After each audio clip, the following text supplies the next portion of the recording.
हाँ, होते हैं।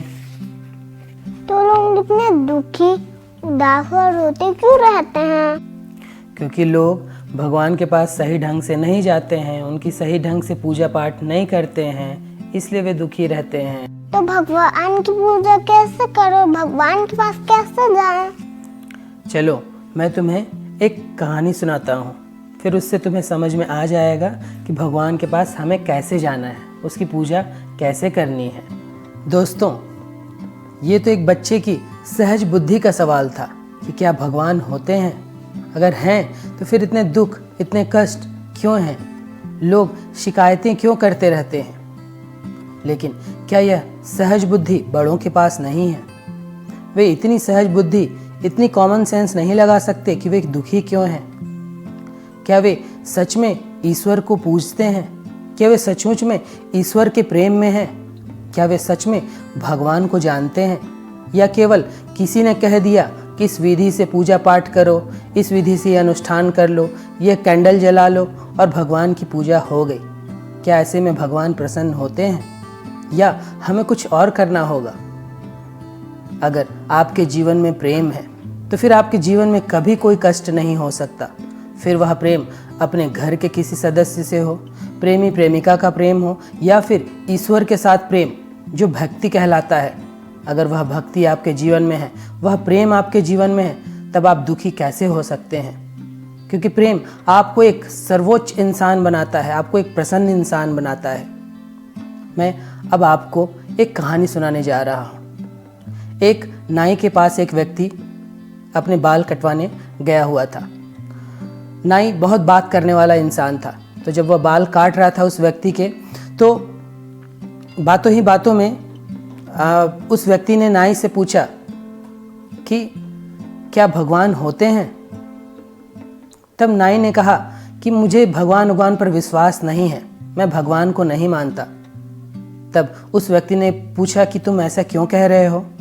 तब नाई ने कहा कि देखिए, इस जीवन में इतने कष्ट हैं, इतने दुख हैं, लोग इतने दुखी रहते हैं, परेशान रहते हैं। अगर सचमुच में भगवान होते तो इतने कष्ट नहीं होते, लोग इस तरह दर बदर न भटक रहे होते हैं, वे खुश होते, प्रसन्न होते। अगर सचमुच में भगवान होते हैं तो उस इंसान ने उस समय कुछ नहीं कहा, क्योंकि उसने चुप रहना ही उचित समझा। फिर जब वह अपने बाल कटवा कर, दाढ़ी वाड़ी बनवा कर वहाँ से निकला, तो जैसे ही निकल रहा था, एक विक्षिप्त व्यक्ति, पागल व्यक्ति जो सड़क में घूम रहा था, कई दिनों से उसके बाल वगैरह कटे नहीं थे, उसके बाल बढ़े थे, दाढ़ियाँ बढ़ी थी, नाखून बढ़े थे। उसने उस व्यक्ति को देखा और झट से उसे एक दिमाग में एक बात आई और उसने पकड़कर उस व्यक्ति को नाई के पास लाया और बैठा दिया और बोला कि इसके बाल और सब काट दो, पैसा मैं दूंगा। वह बाल काट ही रहा था, बाल बहुत बड़े हो गए थे, उसमें लट पड़ गई थी, बहुत दिन से धुला नहीं था, साफ सुथरा व्यक्ति नहीं था, पूरी तरह गंदे कुचैले मैले उसमें था। तब इस व्यक्ति ने कहा कि नाई भाई साहब, मुझे लगता है कि इस दुनिया में नाई वगैरह नहीं होते। तब नाई ने कहा, ये आप कैसे कह रहे हैं?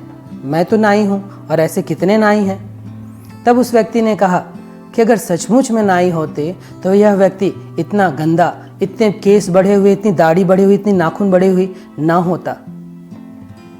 तब उस नाई को बात समझ में आई। तब उस व्यक्ति ने कहा कि नाई तो हैं। नाई ने कहा कि मेरे पास लोग आए तो तब तो मैं उनके बाल काटूं, उनके दाढ़ी काटूं, उन्हें सुंदर बनाकर भेजूं। तब उस व्यक्ति ने कहा, बिल्कुल सही बात, ईश्वर तो है, भगवान तो है, लेकिन हमारी पहुंच, हमारी उसको अपने जीवन में लाने की कला हम गलत ढंग से लाते हैं। हम सोचते हैं कि पूजा पाठ कर लिया, हमने एक अगरबत्ती जला ली और भगवान की पूजा हो गई और हमने भगवान को सब कुछ प्रसन्न कर दिया। क्या सच में ऐसे भगवान प्रसन्न होते हैं? क्या ऐसे भगवान को मानने से हमारे जीवन में ऐसे कोई परिवर्तन आ सकता है? हमें भगवान के पास जाना होगा, हमें साफ सुथरा बनना होगा, केवल शरीर से ही नहीं, हमें अपनी आत्मा को भी स्वच्छ करना होगा। हमें उस भगवान के नाई की दुकान में बैठना होगा, फिर वह भगवान हमें तराशेगा, हमें सुंदर बनाएगा। लेकिन अगर हम भगवान तक पहुँचे ही ना, तो हम सुंदर कैसे बन सकते हैं? तब नाई ने कहा, आप बिल्कुल सच कह रहे हैं, भगवान होते हैं, लेकिन हम नहीं पहुंच पाते हैं। तो विसुजा, तुम्हें कहानी कैसी लगी? बहुत अच्छी।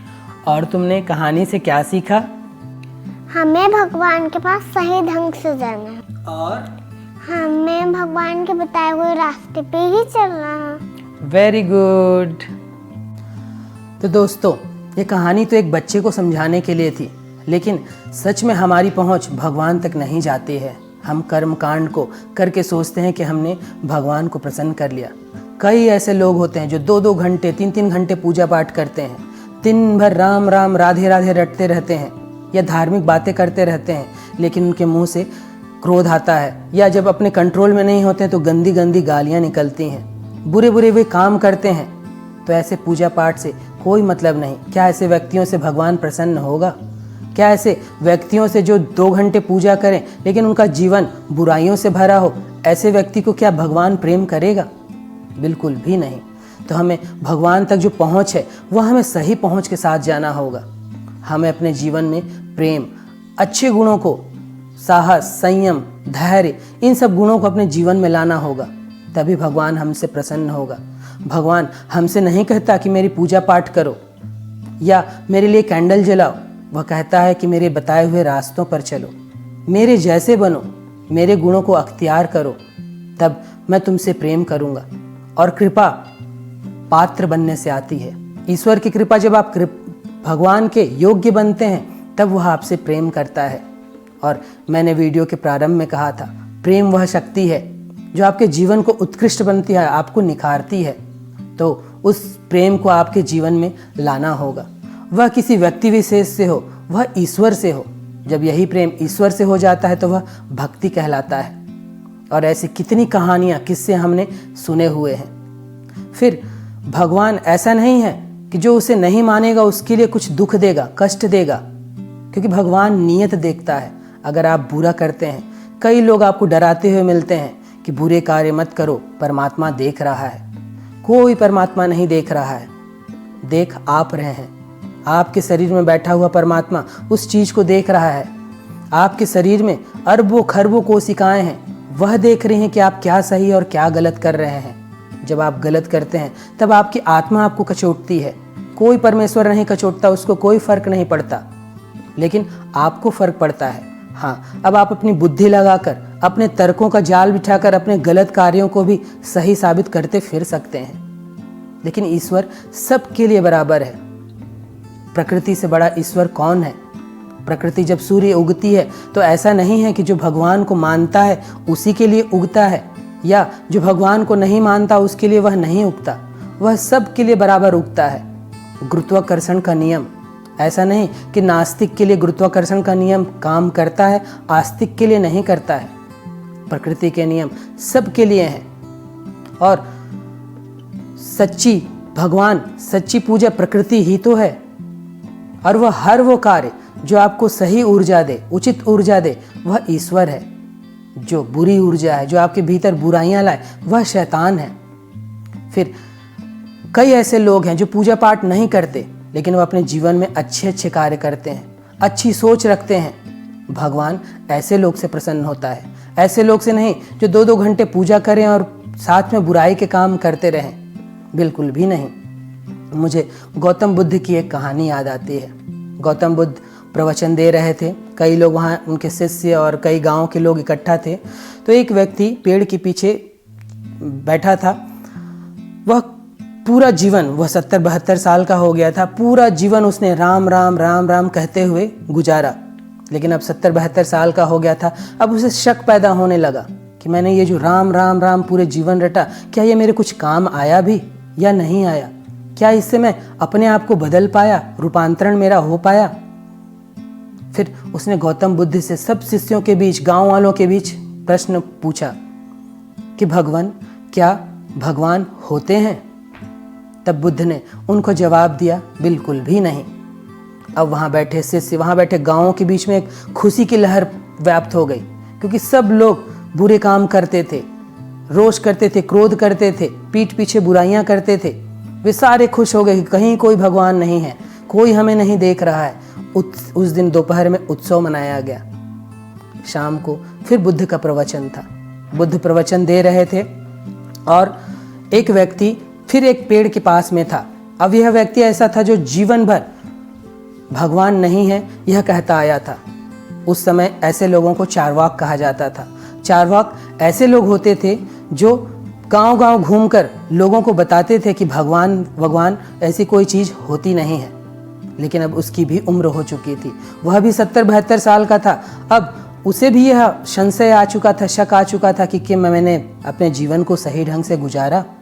उसे भी शक था कि भगवान होते हैं या नहीं होते हैं, और मेरे गांव में ऐसा व्यक्ति आया है जो बुद्धत्व को प्राप्त है, उससे सही जवाब कौन दे सकता है। तो वह उस शक में वहाँ आया और गौतम बुद्ध से उसने वही सवाल किया जो सुबह उस व्यक्ति ने किया था। उन्होंने भगवान गौतम बुद्ध से पूछा कि क्या भगवान होते हैं। तब गौतम बुद्ध ने ठीक उल्टा जवाब दिया जो सुबह दिया था। उन्होंने कहा हाँ होते हैं। फिर शिष्यों के मध्य में एक चिंता आ गई कि सुबह तो प्रभु ने कहा था कि भगवान नहीं होते हैं और अभी कह रहे हैं भगवान होते हैं। तब गौतम बुद्ध ने समझाया कि भगवान होते हैं नहीं होते हैं इससे क्या फर्क पड़ता है। असली फर्क है आप क्या जानते हैं, आप क्या समझते हैं, आप अपने जीवन को किस तरह देखते हैं। कई ऐसे लोग हैं जो भगवान को मानते हैं, अपने पूरे जीवन भगवान को मानते आए होते हैं, लेकिन उनके जीवन में खुशी नहीं होती है, उनके जीवन में उत्सव नहीं होता है। फिर ऐसे भगवान को मानने से लाभ क्या। कई ऐसे लोग होते हैं जो जीवन भर नास्तिक बने रहते हैं और नास्तिकता में कठोर हो जाते हैं। वे मानते आते हैं कि भगवान नहीं है, और ऐसे कई लोग भी उत्सव को नहीं होते हैं उपलब्ध, वे शिकायतें करते रहते हैं। तो भगवान है या नहीं है यह आपकी सोच पर निर्भर, आपके कर्म पर निर्भर करता है, आपके विचारों पर निर्भर करता है। ईश्वर सबके लिए बराबर है। अगर आप प्रेम में हैं तो आपके जीवन में दुख कैसे हो सकता है, कष्ट कैसे आ सकता है। आप दुख के समय को, कष्ट के समय को भी प्रेम की ताकत में पूरी अच्छी तरह से बिता सकते हैं। भगवान पूजा पाठ से नहीं, उसके बताए हुए रास्ते पर चलने से आते हैं। भगवान ने इन कई ग्रंथों के द्वारा जो सीख हमें दी हैं, जो किस्से कहानियों, महाभारत, रामायण, बाइबल, कुरान के माध्यम से, गुरु ग्रंथ साहब, इन सब के माध्यम से जो हमें सिखावनियाँ दी हैं, हमें उस पर चलने की ज़रूरत है। बनिस्बत कि आप अगरबत्ती जला रहे हैं, आप घंटी बजा रहे हैं या आप कैंडल जला रहे हैं, क्या इससे भगवान प्रसन्न होंगे? या तब प्रसन्न होंगे जब आप उसके बताए हुए रास्ते पर चलते हैं। आप प्रैक्टिकल उदाहरण अपने जीवन से देखिए। जब आपके घर में आपकी संतानें हैं, जब वे संतान आपके बताए हुए रास्ते पर चलते हैं, तब आपको प्रसन्नता होती है, या वे आपको बैठकर अगरबत्ती घुमाएं और जीवन में बुराइयों के काम करते रहें, तब आप खुश होंगे। अवश्य जब वह आपके बताए हुए रास्तों पर चलें, तभी सच्ची पूजा होगी। तो हमें भी ज़रूरत है कि हम भगवान के बताए हुए रास्ते पर चलें और अपने जीवन को प्रेम से भरें और जीवन को उत्कृष्ट बनाते चलें।